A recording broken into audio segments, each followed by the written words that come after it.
नमस्कार। सत्र 2023-24 से जो सिलेबस में कमी की गई है वो 10वीं क्लास के विज्ञान विषय में जो कमी की गई है वो मैं बता रहा हूँ। देखिए, कोरोना काल में जो विपरीत परिस्थितियां बनी वो अविश्वसनीय परिस्थितियां थी और सिलेबस को कम करने के लिए शिक्षाविदों ने पूरे विश्व स्तर पर कई रिसर्च किए और इन रिसर्च के आधार पर, वैज्ञानिक तथ्यों के आधार पर, मनोवैज्ञानिक आधार पर ये जो विश्लेषण किया गया और ये पाया गया कि किस उम्र के बच्चे में या किस क्लास के बच्चे में किस प्रकार की समझ होती है, तो उसी चीज़ को ध्यान में रखते उसे क्या पढ़ाना चाहिए इसका ध्यान रखा गया और उस निष्कर्ष के आधार पर ही, बच्चों की लर्निंग एबिलिटी के आधार पर ही कुछ सिलेबस है वो कम किया गया है।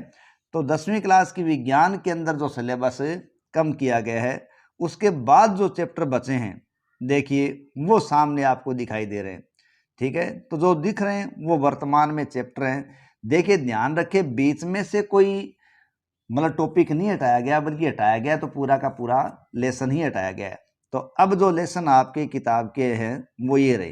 पहला लेसन रासायनिक अभिक्रिया और समीकरण है, दूसरा अम्ल क्षार लवण है, तीसरा धातु और अधातु, चौथा कार्बन और उसके यौगिक है, पांचवा जैव प्रक्रम है।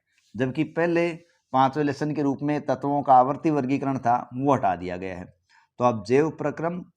अब अगला छठा नियंत्रण और समन्वय, सातवां जीव जनन कैसे करते हैं, आठवां आनुवांशिकता, नौवां प्रकाश परावर्तन और अपवर्तन, 10वां मानव नेत्र तथा रंग बिरंगा संसार, 11वां विद्युत, 12वां विद्युत धारा के चुंबकीय प्रभाव और 13वां है हमारा पर्यावरण। इस प्रकार 10वीं क्लास की विज्ञान के अंदर ये 13 लेसन रखे गए हैं। तो ध्यान रखें, इसी के आधार पर बच्चों पर बोझ कम करने का प्रयास किया गया है।